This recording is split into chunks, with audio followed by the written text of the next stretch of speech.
COVID-19 ini menyisakan banyak hikmah dan pelajaran bagi kita, baik dari segi pola hidup sehat sampai dengan membangun rasa kepekaan dan kepedulian sosial antar sesama. Berkurban menjadi momentum terbaik untuk sebaik-baik pengabdian kepadanya, sekaligus untuk membantu saudara-saudara kita.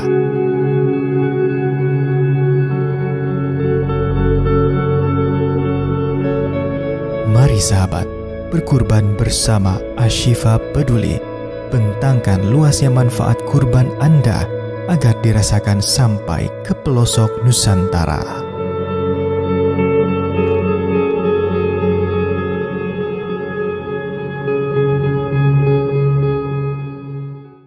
Ada cacat yang makruh, yang tadi saya jelaskan itu ada cacat yang tidak sah sama sekali, nggak ada toleransi, ya nggak boleh. Ada masih boleh. Yang tidak sah itu buta sebelah, ada 4, ya, mohon dihafalkan, nanti ada dites. Yang pincang, yang sakit, yang kurus, yang 4 tadi, ya, buta, pincang, sakit, kurus. Ini tidak ada toleransi. Kalau ada buta, pincang, sakit, kurus, itu nggak boleh dikurbankan. Nah, yang cacat makruh artinya masih toleransi, bisa dikurbankan, itu yang sanglir. Apa sanglir tuh? Bijinya itu nggak ada 1. Bisa, sanglir tuh bisa dikebiri, atau memang dia terlahir dengan 1 torpedo, ya, ataupun dia torpedonya ada yang jahil dikeluarin. Nah, itu cacat, tapi masih bisa ditoleransi, boleh, ya. Jadi yang sanglir, yang bajir itu masih boleh, meskipun itu kategori cacat, ya. Afdolnya cari yang lebih sehat. Cuma kalau nggak ada banget, ya nggak apa-apa nih, yang cacat makruh juga boleh. Yang kedua, tanduknya pecah atau patah. Nah, ini tanduk pecah patah selama kambingnya sehat, tidak kurus, ya, maka masih boleh, meskipun makruh, ya. Makruh di sini bukan dosa, ya. Makruh itu definisi singkatnya kalau bisa jangan, ya. Kalau bisa jangan, itu definisi singkatnya. Jengkol itu zatnya halal, yang makruh itu efek baunya. Jadi jengkol itu makanan halal, ya. Silakan makan sepuasnya, itu thayyib lagi, ya. Halal thayyib, yang penting wala tusrifu, ya. Yang membuat makruh itu kalau sholat di masjid mulutnya belum dibersihkan, gitu, ya. Makan bawang, ya, di zaman Rasul tuh nggak ada jengkol di Arab. Di Arab nggak ada jengkol, ya. Adanya bawang dimakan, kemudian menimbulkan bau, efek bau ketika sholat, maka disiwak terlebih dahulu. Jadi yang makruh tuh baunya, bukan bawangnya, bukan jengkolnya, ya, efek baunya. Republik Jengkol. Baik, kita lanjutkan, ya. Mana tadi? Wa yadkhulu waktu zabi. Oke. Ini subtema yang lain.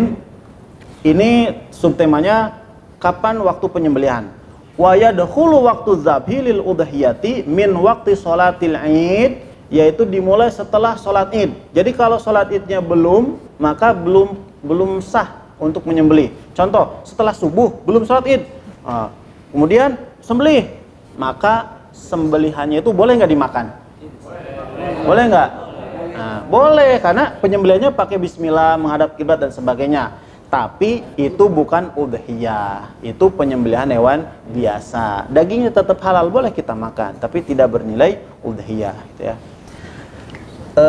Mana wa yadkhulu waqtu dhabi lil udhiyah min waqti sholatil Aidi ay Aidin Nahri, yaitu Idul Adha, wa ibaratur raudati wa asluha yadkhulu waqtu tadhiyah idza tala'ati syamsu yauman nahri wa madha qadra rak'ataini wa khutbataini haqiqataini. Jadi kalau matahari sudah terbit, kemudian dilaksanakan sholat Id, khutbah sebelumnya 2, ya. Sekiranya orang masjid terdekat sudah melaksanakan atau sudah selesai sholat, ya, maka itulah waktu dimulainya untuk penyembelihan hewan. Misalkan gini, sholat subuh sudah, matahari sudah terbit, nah kemudian di Ashifa, ada yang masih khutbah nih di masjid desa, nah, kemudian Ashifa menyembelih, itu belum selesai, belum bisa, ya. cari masjid yang sudah selesai dulu. Wah, ini udah selesai nih. Nah, baru boleh. Meskipun masjid sebelahnya belum. Yang penting ada satu masjid sudah selesai, maka itu boleh ya, mulai waktu penyembelihan. Intaha wa yastamiru waktu zabi ila ghurubi syamsi min akhir ayyamit tasyrik wa hiya as-salasa al-muttasila bi asyir Dzulhijjah. Kapan akhir waktu penyembelihan? Maghrib tanggal 13 Dzulhijjah. Nah, jadi syuruk itu matahari terbenam, tenggelam di tanggal 13.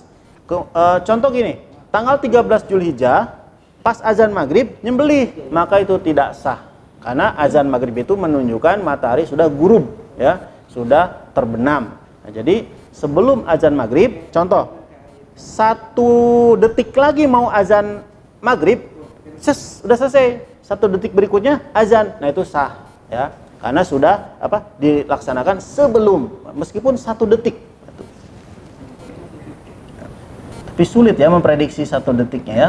Nah, ya lebih baik tanggal 10 lah biar leluasa gitu ya. Nah, kemudian tadi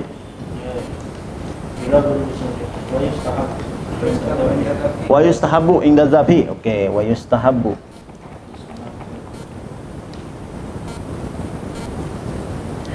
Ini subtema baru ya. Wa yustahabu inda zabi khamsatu asya. Dianjurkan ya. Jadi istilah sunnah itu ya, sebetulnya hukum Islam itu bukan sunnah, kan wajib.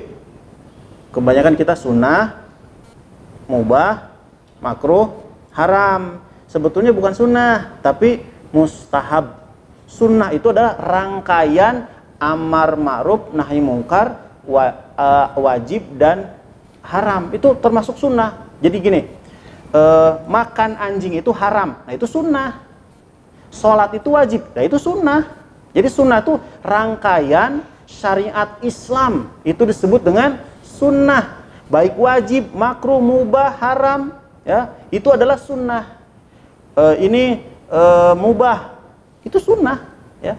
Ini makruh, itu sunnah juga. Meninggalkan yang makruh itu sunnah. Meninggalkan yang haram itu sunnah. Melaksanakan yang wajib itu sunnah. Melaksanakan yang dianjurkan itu juga sunnah. Nah, jadi yustahabu. Jadi sesuatu yang dilaksanakan dapat pahala dan ditinggalkan rugi itu ada 3 jenis. 1 mustahab, 2 nawafil, 3 mandub. Nah, ini mandub. Nah, mandub ini biasanya yang hukum 5 itu disebut mandub. Wajib, mandub, makruh, mubah, haram ya. Dalam sebuah nadom, al-hukmu wajibun wa mandubu wa ma ubiha wal makruhu ma hurima. Nah, jadi mandub bukan sunnah gitu ya. Ada mandub, ada mustahab, ada nawafil. Mustahab itu anjurannya itu sangat banget ya, dari al-hubbu, sangat disukai. Kalau mandub itu statusnya biasa-biasa saja, sedang-sedang saja. Kalau nawafil itu anjuran khusus untuk sholat. Ya, sholat-sholat yang non wajib itu disebut nawafil, seperti tahajud, witir, duha, itu masuknya nawafil. Ya, rawatib itu masuknya nawafil. Jadi syariat Islam yang sifatnya dianjurkan dan khusus bab sholat itu disebut nawafil. Wa yustahabu inda dzabi khamsatu asya, ya, disunnahkan ya, kita mudahnya sunnah. Disunnahkan 5 ya, 5 hal. Yang pertama, ahaduhuma at-tasmiyah, membaca bismillah. Fayaqulu dzabihu bismillahirrahmanirrahim falau lam yusamma halal mazbuh, ya. Kita baca bismillah. Lebih lengkapnya nanti gini. Kita baca dulu, nanti ada prosedur pembacaannya ya. Ada takbir, ada sholawat, kemudian Allahumma taqabbal haza, ya. Min siapa, ya. Allahumma haza minka wa ilaika, atau minka walaka. Allahumma taqabbal haza min siapa, ya. Kemudian bismillahi Allahu akbar, atau dibalik, bismillah Allahu akbar dulu kemudian baca yang lainnya. Itu boleh ya. Boleh diotak-atik. Nah, di sini ada kalimat falau lam yusamma halal mazbuh. Seandainya tidak baca bismillah, katanya halal mazbuh. daging hewannya itu tetap halal. Nah, ini menjadi debatable ya. Kenapa ini Muhammad bin Qasim Al-Ghazi menghalalkan sembelihan kurban yang tidak pakai bismillah. Nah, di dalam syarahnya dikarenakan yang nyembelihnya itu adalah muslim ya, yang bersyahadat. Nah, yang dimaksud tidak halal kalau tidak dibacakan bismillah yaitu disembelih oleh orang musyrik. Oleh orang Kristen itu halal, oleh orang Yahudi itu halal.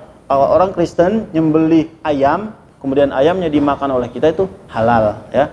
Begitupun kambing, orang Yahudi nyembelih kambing, kita makan dagingnya itu boleh ya. Dalilnya jelas dalam Al-Qur'an gitu ya. Kemudian kalau orang musyrik Hindu, Buddha, Konghucu, Syiah ya, kemudian mereka nyembelih, nah itu baru haram ya. Kalau muslim tanpa bismillah pun khusus di udhiyah itu halal. Tapi afdolnya adalah membaca tasmiyah. Tapi ini pernyataan ini ditentang, banyak yang menentang. Tetap dalam Idul Adha pun penyembelihan mesti wajib membaca bismillah. Wasani as-salatu ala nabi. Nah, baca salawat. Wa yukrahu ayyajma'a baina ismillahi wasmi rasulih. Jangan mencampurkan nama Allah dan Rasulnya ya. Jadi tadi bismillahi Allahu Akbar, jangan bismillahi wa rasulihi wa rasulillah, enggak ya. Tapi bismillahi Allahu Akbar. Kalau mau baca salawat sebelumnya dipisah. Allahumma sholli ala Muhammad wa ala ali Muhammad. Atau jenis salawat banyak ya, bebas. Wasalisu istiqbalul qiblah, hadapkan ke kiblat, bizzabihati ayu yuwajjihu az-zabihu yuwajjihu zabihu mazbahaha lil qiblati wa yatawajjahu huwa aidan. Si penyembelih dan domba menghadap kiblat ya. Nanti praktek Pak Andi seperti apa di pelatihan DPD atau kemarin juga hari Ahad ya sudah dipraktekkan, dombanya menghadap kiblat dan penyembelihnya pun menghadap kiblat. Itu anjuran saja. Kalaupun misalkan dombanya ngamuk, sapinya ngamuk, kemudian menghadapnya kemana wae, itu nggak apa-apa. Ini hanya anjuran ya. Tadi kan yustahabbu bahasanya. Warabiu at-takbir ay qabla tasmiyah wa ba'daha salasan kama qala al-Mawardi. Jadi baca takbir 3 kali sebelum dan sesudah tasmiyah. Sebelum bismillah Allahu Akbar, baca takbir Allahu Akbar, Allahu Akbar, Allahu Akbar, bismillah Allahu Akbar, Allahu Akbar lagi 3 kali. Tapi ini tidak mengapa. Nanti ada syarahnya, kesimpulannya cukup dengan bismillahirrahmanirrahim. Tidak perlu bismillah Allahu Akbar, tidak perlu sholawat, tidak perlu takbir, cukup bismillahirrahmanirrahim. Bahkan tidak disebut ini kambing siapa, dari siapa, tidak mengapa. Ada kambing, yang penting jelas ada orangnya misalkan, atau si penyembelih itu tahu ini kambing siapa, makanya dikasih nama ya. Si kambingnya itu dikasih kalung, kasih nama. Jadi tanpa disebut pun ya, si penyembelih membaca. Allah lebih maha tahu ya. Sembelih saja ya. Bismillahirrahmanirrahim itu sudah cukup sebetulnya.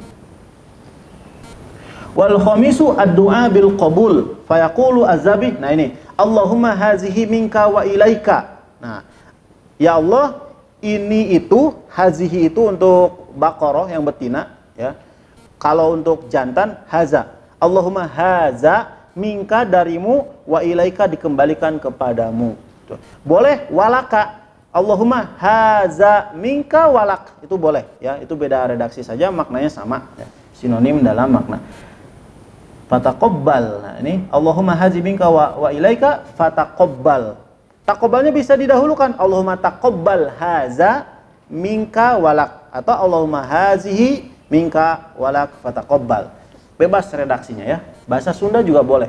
Ya Allah, ieu ti anjeun kanggo anjeun deui dikembalikan ke anjeun ya. Tampi ieu kurban nasi anu geresel. Boleh pakai bahasa Sunda, bahasa Jepang, bahasa Jerman boleh ya. Ya. Nanti ada gimana untuk kurban sapi, apakah semua namanya disebut? Tidak, cukup sebut satu gegedena. Naon gegeden teh?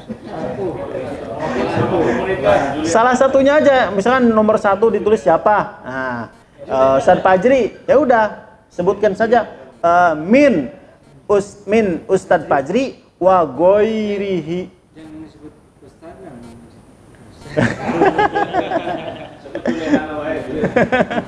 Ya, atau tidak perlu, pokoknya langsung saya sembelih ya. Yang penting ada kalung bertuliskan. Bapak bin Fajri bin Sulaiman. Nah, tidak pakai embel-embel gelar ya, tidak pakai panggilan, langsung nama Min. Tapi sama orang tua. Nah, pakai bin ya, betul. Min Wildan Warakat bin apa gitu ya. Nah, jadi langsung nama dan bin atau binti orang tuanya. Kemudian mana lagi?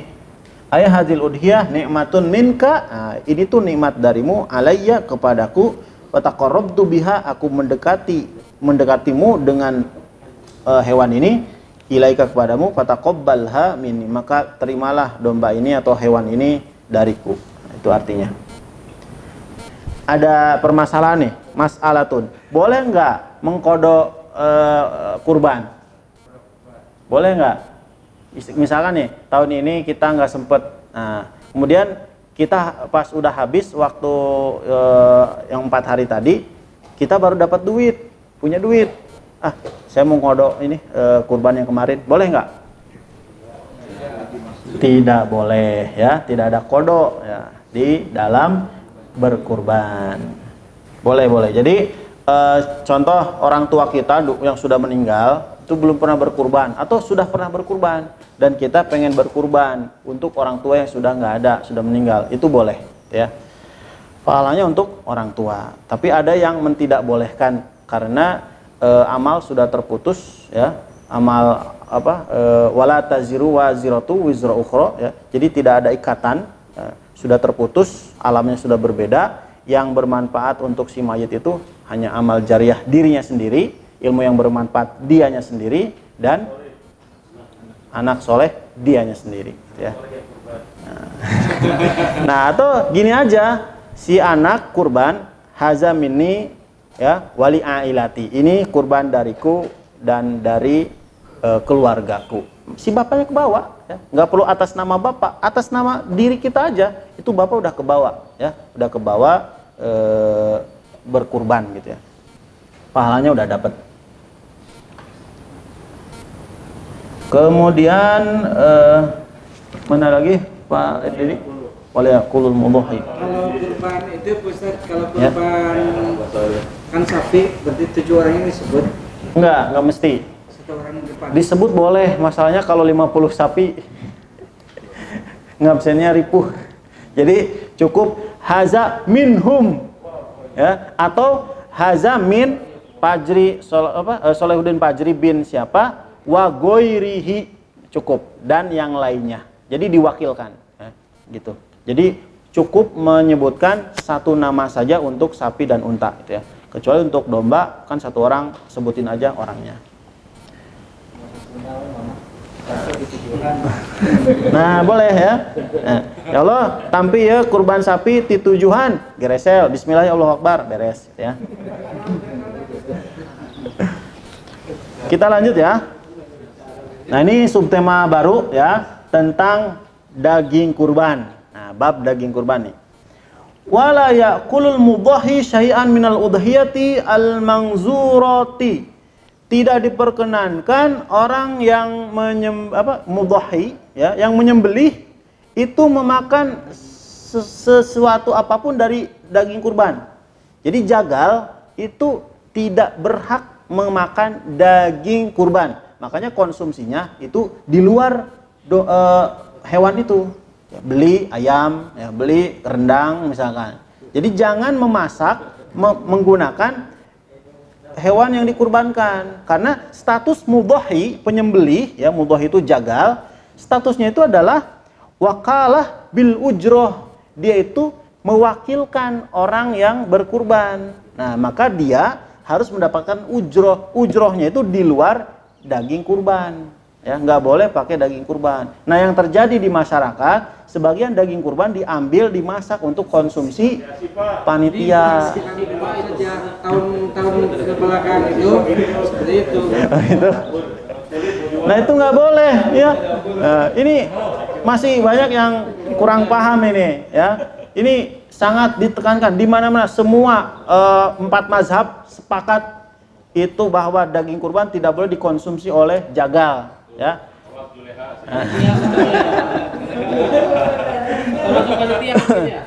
Ya, panitia itu masuknya mudhahi, ya. Tim mudhahi. Berarti panitia harus menyiapkan beli daging sapi. Hanya satu akad yang membuat daging itu boleh dikonsumsi oleh panitia. Setelah selesai ada pembagian, maka si panitia ini dapat jatah. Dengan akad, ini bagian antum, bukan bagian dari ini daging upah antum menyembelih. Bukan. Jangan bilangnya upah. Jadi upahnya non daging itu. Ini jatah antum sebagai masyarakat desa Tambak Mekar misalkan. Nah,